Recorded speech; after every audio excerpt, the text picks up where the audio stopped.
Hello बच्चों, कैसे हैं आप सब। उम्मीद आप सब अच्छे होंगे। तो हम आज आपको पढ़ाने वाले हैं शब्द रूप, यानी कि शब्द किस किस रूप में अलग अलग प्रकार से प्रयोग किए जाते हैं। तो सबसे पहले जानेंगे शब्दों के भेद, यानी कि शब्दों को किस प्रकार अलग अलग रूप में विभक्त किया गया है। ठीक है।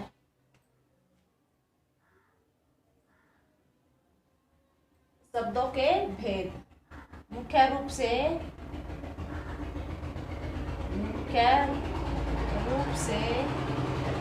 शब्दों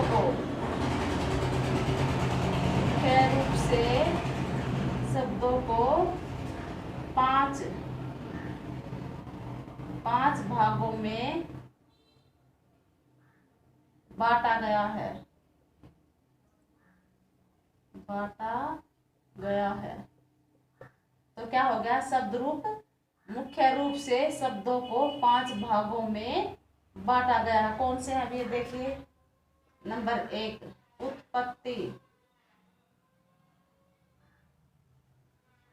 उत्पत्ति या स्रोत।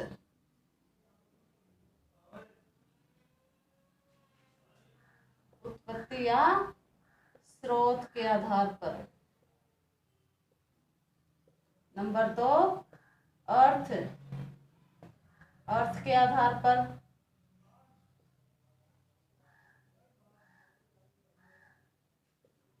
नंबर 3 अक्षेत्र के आधार पर।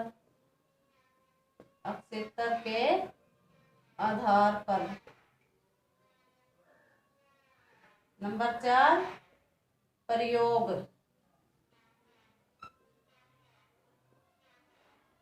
प्रयोग के आधार पर। नंबर 5 रचना के आधार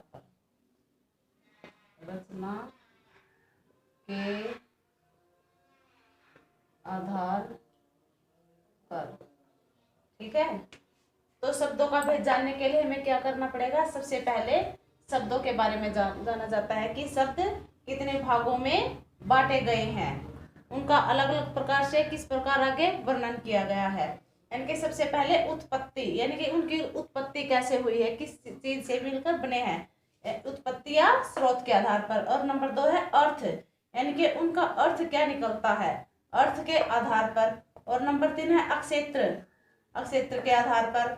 नंबर 4 है प्रयोग, यानी कि उन चीजों का प्रयोग, अर्थ का प्रयोग, शब्दों का प्रयोग कैसे किया जाता है, तो प्रयोग के आधार पर।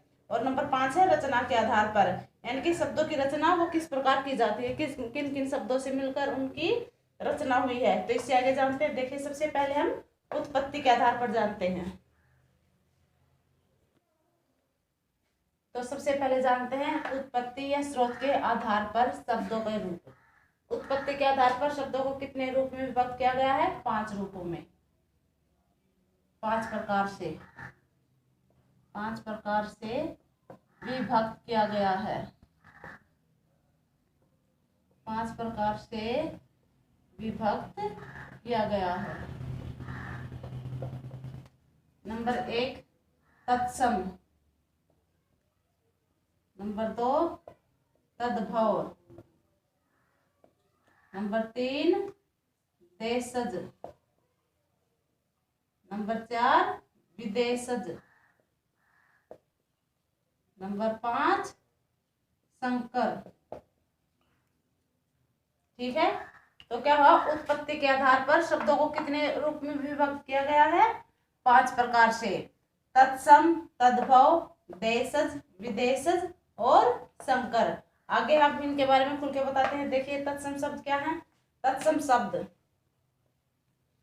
वे शब्द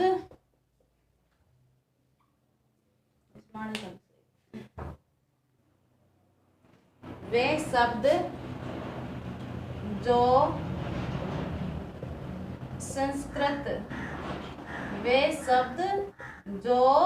संस्कृत भाषा से हिंदी में मूल रूप से प्रयोग किए जाते हैं, यानी कि ज्यों के त्यों प्रयोग किए जाते हैं, यानी के ज्यों के त्यों। ठीक है, जैसे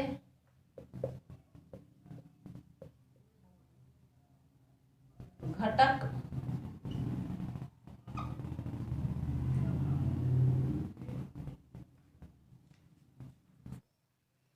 तो जैसे है, जैसे अग्नि, अग्नि, ग्रह, परीक्षा, पौत्र, सप्त, फाल्गुन। तो ये शब्द क्या है, यानी कि तत्सम शब्द कौन से हैं? वे शब्द जो संस्कृत भाषा से हिंदी में मूल रूप में, यानी कि जिस रूप में प्रयोग हुए हैं शुरू से उसी रूप में प्रयोग होते हैं, तो उन्हें क्या कहा जाता है? तत्सम शब्द। जैसे अग्नि, ग्रह, परीक्षा, पौत्र, सप्त, फाल्गुन। ठीक है, तो तत्सम शब्द का अर्थ क्या होगा? यानी कि जो संस्कृत भाषा से शब्द हिंदी भाषा में ज्यों के त्यों, यानी कि बिना किसी परिवर्तन के प्रयोग किए जाते हैं, उन्हें तत्सम शब्द कहा जाता है। तत्सम शब्द में जैसे अग्नि है, अग्नि का अगर हम तद्भव बनाते हैं तो आग हो जाएगा, ग्रह का घर हो जाएगा, परीक्षा का परख हो जाएगा, पौत्र का पोता हो जाएगा, सप्त का सात हो जाएगा और फाल्गुन का फाग हो जाएगा।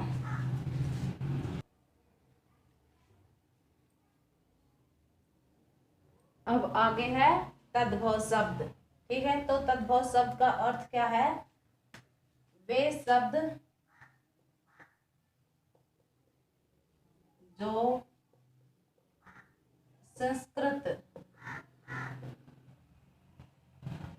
या संस्कृत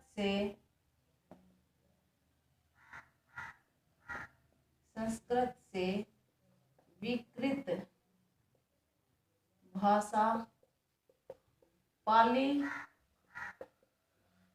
प्राकृत, पाली, प्राकृत या अपभ्रंश,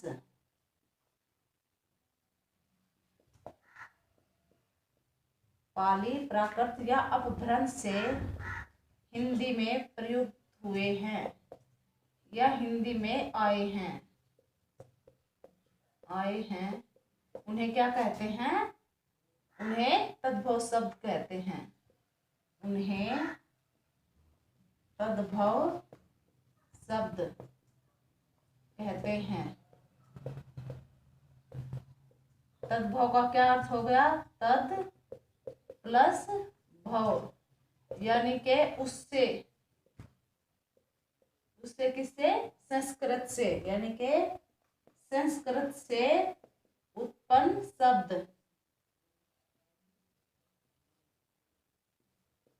ठीक है, तो क्या हो गए तद्भव शब्द? वे शब्द जो संस्कृत भाषा से या संस्कृत से विकृत, यानी कि जो संस्कृत से निकली हुई भाषाएं हैं, पाली, प्राकृत, अपभ्रंश से आते हुए हिंदी में प्रयुक्त हुए हैं। ठीक है, तो उन्हें क्या कहते हैं? तद्भव शब्द। तद्भव शब्द का अर्थ है तद प्लस भव, यानी कि उससे उत्पन्न, यानी कि किससे? संस्कृत भाषा से उत्पन्न, संस्कृत भाषा से पैदा हुए शब्दों को ही तद्भव शब्द कहा जाता है। जैसे जैसे हमने आपको बताया था, अग्नि से क्या बनाया? आग। ठीक है, और ग्रह से क्या बन गया? घर। पौत्र से क्या बन गया? पोता। सप्त से क्या बन गया? सात।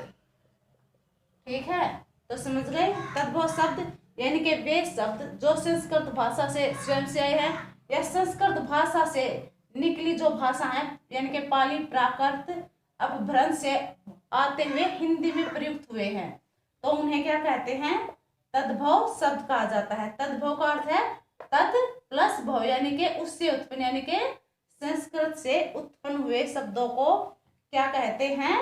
तद्भव शब्द कहते हैं। जैसे अग्नि से क्या बना है? आग। ग्रह से क्या बना है? घर। पौत्र से क्या बना है? पोता। और शब्द से क्या बना है? साथ।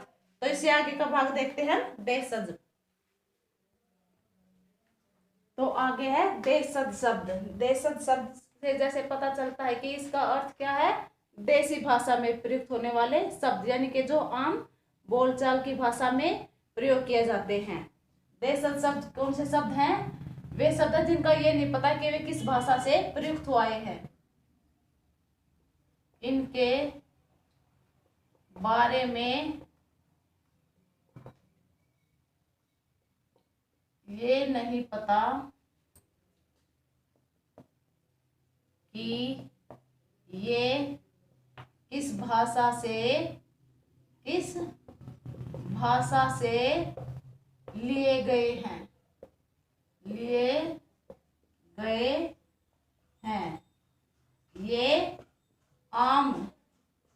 ये आमतौर पर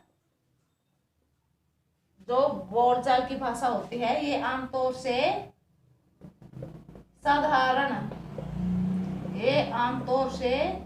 साधारण बोलचाल, यानी कि जो हम बातें करते हैं उसमें बोलचाल की भाषा में प्रयोग होते हैं। बोलचाल की भाषा में प्रयोग होते हैं।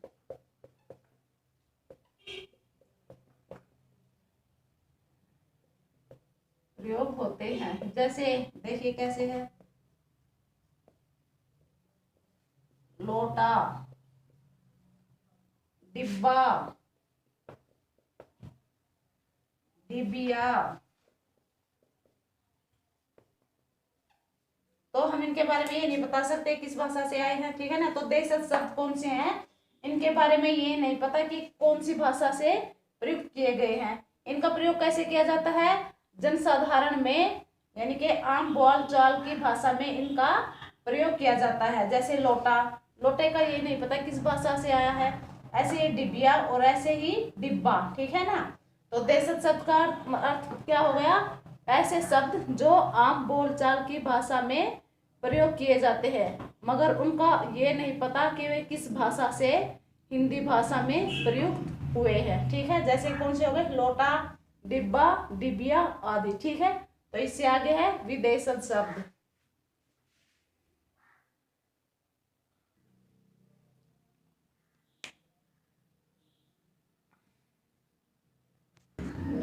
तो अब आगे है विदेशज या विदेशी शब्द। तो विदेशी शब्द कौन से हैं? ऐसे शब्द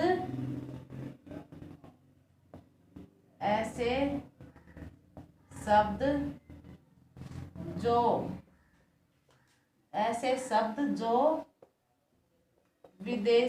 विदेशों से, ऐसे शब्द जो विदेशों से या विदेशी भाषा से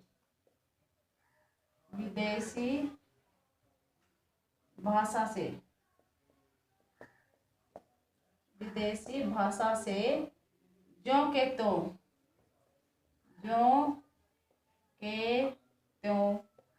या परिवर्तित मतलब बदला हुआ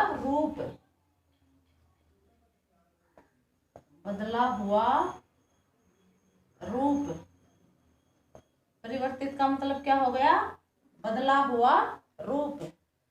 परिवर्तित रूप में हिंदी भाषा में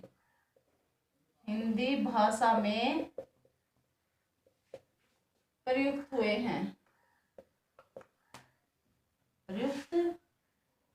हैं। उन्हें क्या कहा गया है? उन्हें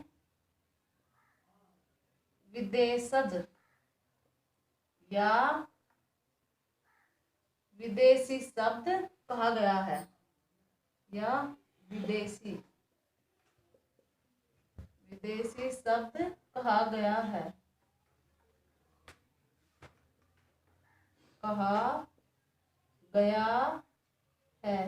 हिंदी भाषा में मुख्य रूप से किस किस भाषा में आया है प्रयोग, वो देखिए। अरबी से, फारसी से, तुर्की, अंग्रेजी,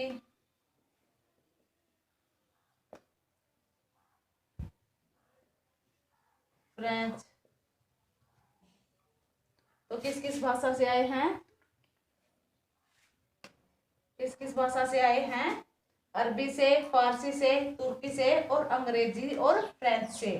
तो हिंदी भाषा में सबसे अधिक प्रयोगों का शब्द किस उसमें किया गया है? फारसी में। हिंदी भाषा में सबसे अधिक शब्दों का प्रयोग हिंदी में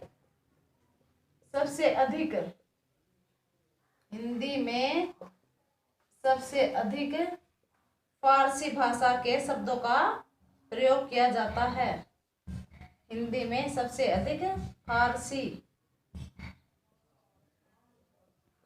भाषा के शब्दों का प्रयोग होता है जैसे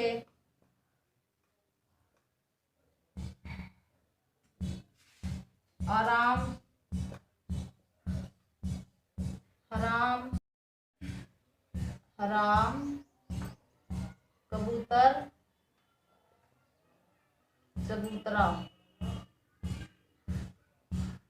तो ये शब्द क्या हैं?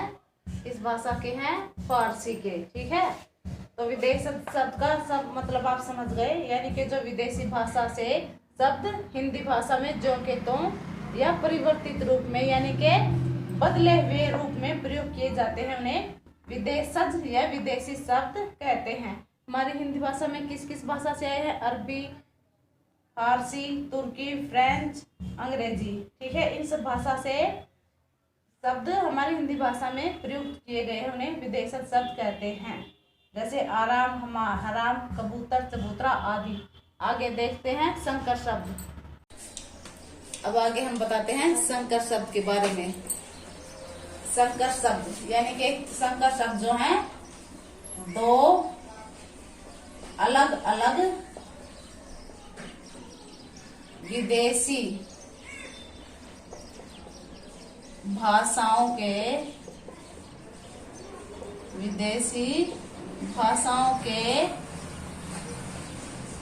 योग से जिनका निर्माण होता है,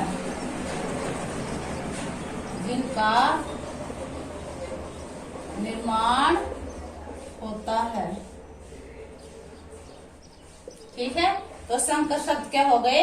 वे शब्द जो विदेशी भाषाओं के यानी कि अलग अलग कोई भी विदेशी भाषा हो उनके योग से जो शब्द बनते हैं उन्हें क्या कहते हैं? संकर शब्द। संकर शब्द कहते हैं। ठीक है, संकर शब्द कहलाते हैं। जैसे रेल गाड़ी, इसमें क्या होगा? रेल और गाड़ी। रेल कौन सी भाषा का शब्द बन गया? ये अंग्रेजी का। और ये गाड़ी किस शब्द का है? ये है हिंदी का। गाड़ी शब्द हिंदी का है और रेल शब्द अंग्रेजी का है, यानी कि अंग्रेजी और हिंदी दोनों भाषाओं से मिलकर क्या बन गया? एक नया शब्द रेल गाड़ी।